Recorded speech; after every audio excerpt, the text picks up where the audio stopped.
देखिए म्यूकरमाइकोसिस क्या है? म्यूकरमाइकोसिस एक फंगस है, ठीक है ना। ये फंगस कैसी है? ये राइजोपस के स्पीशीज की फैमिली और एक म्यूकर स्पीशीज की फैमिली से बिलोंग करती है, ठीक है ना।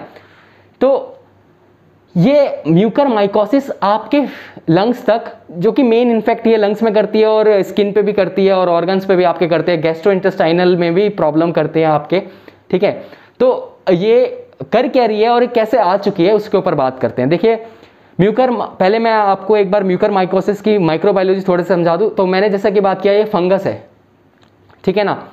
तो अगर मैं इसके और इन डेप्थ नॉलेज की बात करूं, जो ये आपके बॉडी में कैसे हार्म कर रही है आपको, तो एक बहुत छोटी सी जानकारी मैं आपको देना चाहता हूं। आप घबराइएगा मत, बस ध्यान से सुनिएगा इस जानकारी को। देखिए म्यूकरमाइकोसिस एक्चुअली है क्या? ये आपके बॉडी में है, ठीक है ना। मेरे शरीर में भी हो सकता है कभी कभी ये फंगल स्पोर आया हो सकता है आपके शरीर में आज से पहले भी आया हो। पर कोविड पेशेंट्स में आज इतना बुरा हालत क्यों है? म्यूकरमाइकोसिस एक अपॉर्चुनिस्टिक ऑर्गेनिज्म है। अपॉर्चुनिस्टिक ऑर्गेनिज्म को हम क्या बोलते हैं? अपॉर्चुनिस्टिक ऑर्गेनिज्म है, जैसे नाम से आपको पता चल रहा है, जब ये अपॉर्चुनिटी इसको दी जाएगी ये तभी अपने आप को शो करेगा। अपॉर्चुनिटी का मतलब, जैसे आपने किसी को आगे बढ़ने के लिए कुछ प्रोत्साहित किया, ठीक है ना, आपने किसी को प्रोत्साहन दिया और उसने वो काम किया, आपने उसके लिए अपॉर्चुनिटीज तैयार करी गई।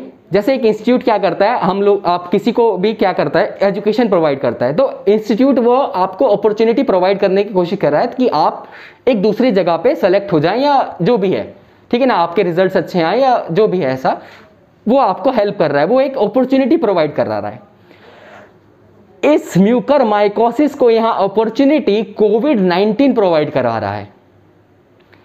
ये हुआ कैसे? अब मैं आपको थोड़ा सा ब्रीफ में, थोड़ा सा ज़्यादा नहीं साइंटिफिकली जाऊंगा, क्योंकि पिछली वीडियो में भी बहुत सारे कन्फ्यूजन्स क्रिएट हो गए थे बहुत से लोगों के।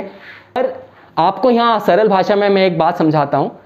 देखिए आपको कोविड-19 से इन्फेक्शन हुआ, आपको कोरोना से इन्फेक्शन हुआ, कोविड-19 हुआ आपको। अब ये ब्लैक फंगस ने किया क्या?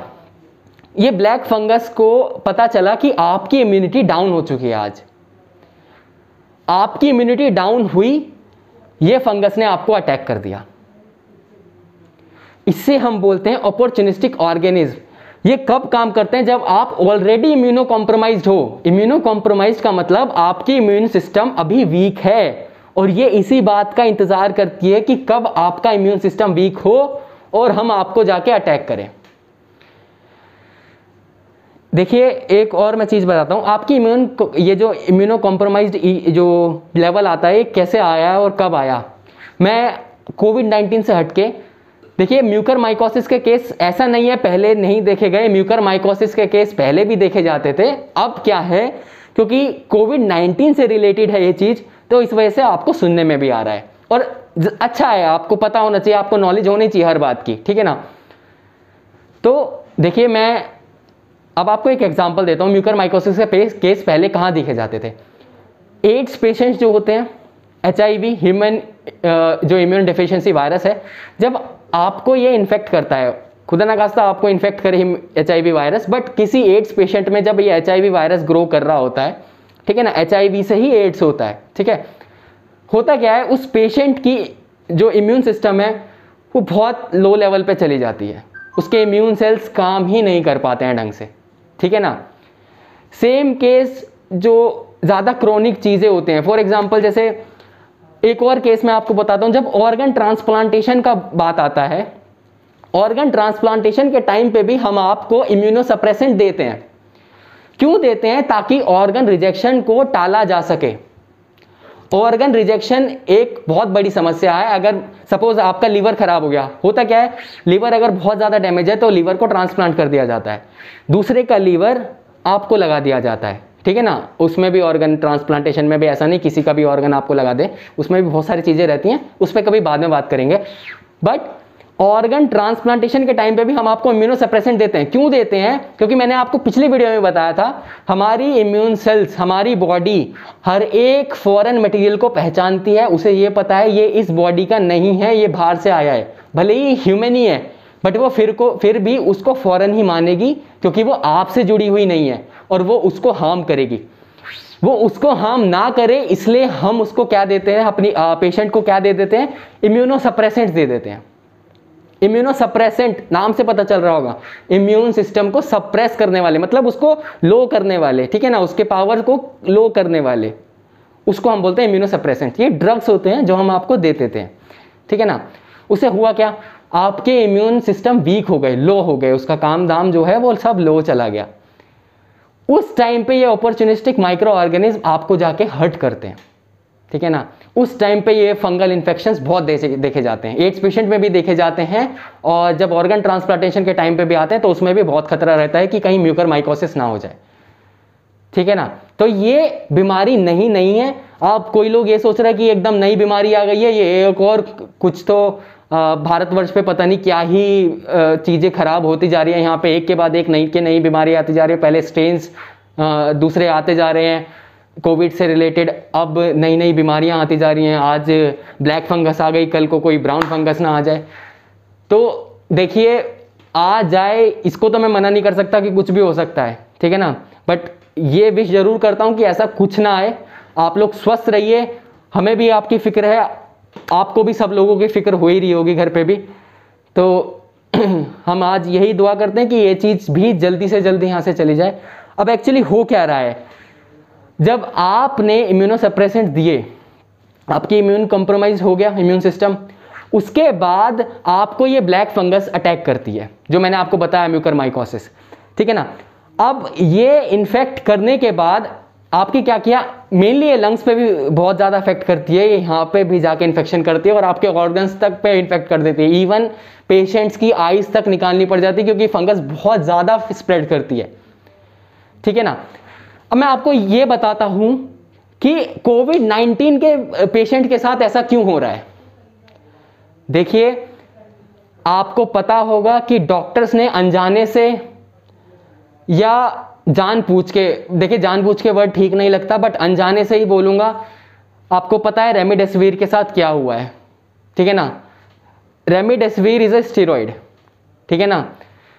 ये पेशेंट्स को लगाए गए, ठीक है। देखिए, मैं ये नहीं बोलता कि रेमडेसिविर गलत इंजेक्शन है। देखिए, हमारे पास या डॉक्टर्स के पास कोई भी दूसरा विकल्प होता तो वो यूज किया जाता, और उससे कोई अच्छा विकल्प होता।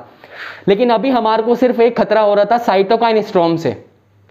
साइटोकाइन स्टॉर्म क्या होता है, मैं बहुत जल्द एक नई वीडियो बना दूंगा, क्योंकि साइटोकाइन स्टॉर्म एक अपने में ही बहुत बड़ा टॉपिक है। मैं ये वीडियो सिर्फ ब्लैक फंगस को के लिए बनाना चाहता हूं, तो साइटोकाइन स्टॉर्म के लिए मैं बाद में एक वीडियो बना दूंगा, जिसमें आपको मैं बता दूंगा साइटोकाइन स्टॉर्म होता क्या है और ये एक्चुअली आता कहां से है, उसका काम क्या है, ये आया क्यों है हमारी बॉडी में। साइटोकाइन स्टॉर्म को रोकने के लिए हमने रेमडेसिविर जैसे स्टेरॉइड के इंजेक्शंस लगाए, ठीक है। रेमडेसिविर ने क्या है, स्टेरॉइड है, इसने किया क्या, और खासकर वो पेशेंट्स जो कोविड के जो डायबिटिक थे ऑलरेडी, उसके साथ क्या हुआ, स्टेरॉइड मॉलिक्यूल आपके अंदर ग्लूकोज का लेवल इंक्रीज कर देते हैं। मेरी बात ध्यान से सुनिएगा, स्टेरॉइड के मॉलिक्यूल आपके बॉडी के अंदर ग्लूकोज का लेवल इंक्रीज कर देते हैं। तो अगर आप डायबिटिक हैं, डायबिटीज मेलाइटस आपको है, आपका ग्लूकोज लेवल हाई रहता है, देन ये आपको बहुत हार्म कर सकता है अगर आप सही से प्रिकॉशनरी मेजर्स नहीं ले रहे हैं। तो हो क्या रहा है, स्टेरॉइड मैंने आपको इंजेक्ट किए, स्टेरॉइड ने आपका ग्लूकोज लेवल बढ़ा दिया, आप ऑलरेडी डायबिटिक थे, ग्लूकोज लेवल बहुत ज्यादा पीक पे चला गया। हम उस कंडीशन को बोलते हैं हाइपरग्लाइसेमिक कंडीशन। हाइपर मतलब ज्यादा, ग्लाइसेमिक मतलब ग्लूकोज का जो ग्लाइसेमिक कंडीशन मतलब ग्लूकोज का लेवल आपके बॉडीज में अब ज्यादा हो चुका है। इससे बचा कैसे जाता है, या आप पहले ये जानिए कि अब हो क्या रहा है। जैसे ही ग्लाइसेमिक कंडीशन ज्यादा होती है, हमारा सेल क्या, बॉडी क्या करती है, एक ग्लूकोज रिसेप्टर प्रोटीन्स तैयार करती है, जीआरपी प्रोटीन्स हम इन्हें बोलते हैं। ये सेल के ऊपर जाके एक्सप्रेस होते हैं और ग्लूकोज के मॉलिक्यूल्स को अंदर लेते हैं सेल के अंदर, ताकि या तो वो एनर्जी में वेस्ट होने लगे, कि मतलब या तो उससे एनर्जी बने ग्लूकोज से, या फिर हम उसको अपनी बॉडी के अंदर स्टोर कर लें, जो ग्लाइकोजन की फॉर्म में हम स्टोर करते हैं वो कर लें हम, ठीक है। बट जैसे ही जीआरपी बनता है, ग्लूकोज रिसेप्टर प्रोटीन, हमारी सेल जो ग्लूकोज के इंटेक्ट को अंदर लेना चाहती है, ग्लूकोज भाई बाहर ना घूमे, क्योंकि आपको पता है अगर ग्लूकोज का लेवल एक हद से ज्यादा जाता है तो और ज्यादा प्रॉब्लम होती है, जो कि डायबिटिक पेशेंट्स को बिल्कुल पता है उनके साथ क्या क्या हो रहा है क्या नहीं हो रहा है, ठीक है ना। तो सेल आपकी हेल्प कर रही है अभी यहाँ पे क्या करने में, ग्लूकोज के मॉलिक्यूल वो अपने अंदर ले ले। बट यहाँ हो क्या रहा है, जब opportunistic micro organism like black fungus, जो राइबोसोम स्पीसीज की और म्यूकर स्पीसीज में देखने को मिलती है हमें, ये कर क्या रही है, ये अपने कोट एच जो प्रोटीन है इसका, वो जीआरपी के साथ बहुत टाइटली बाइंड करता है, जैसे कि ACE2 के साथ स्पाइक प्रोटीन बाइंड करता है। कोरोना के केस में स्पाइक प्रोटीन किसका, कोरोना का, ACE2 किसका, सेल का, बाइंड करता है। सेम जीआरपी प्रोटीन किसका, अपने सेल का, और फंगस का जो कोट एच प्रोटीन है ये बहुत टाइटली बाइंड करते हैं। और जैसे ही ये बाइंड करते हैं, आपको पता है जैसे कोरोना वायरस अंदर गया सेल के अंदर, ये फंगल सेल भी हमारे सेल में चला जाता है और सेल को इन्फेक्ट कर देता है। और जब एक बार इन्फेक्शन हुआ तो इसे रोकना बहुत मुश्किल हो जाता है, ठीक है ना।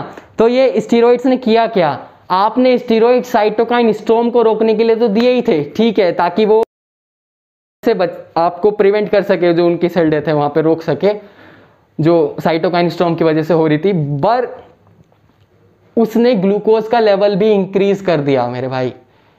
अब ग्लूकोज का लेवल इंक्रीज हो गया तो जीआरपी प्रोटीन के साथ फंगल सेल की बाइंडिंग होने लगी, ठीक है। तो ये है यहां पे प्रॉब्लम।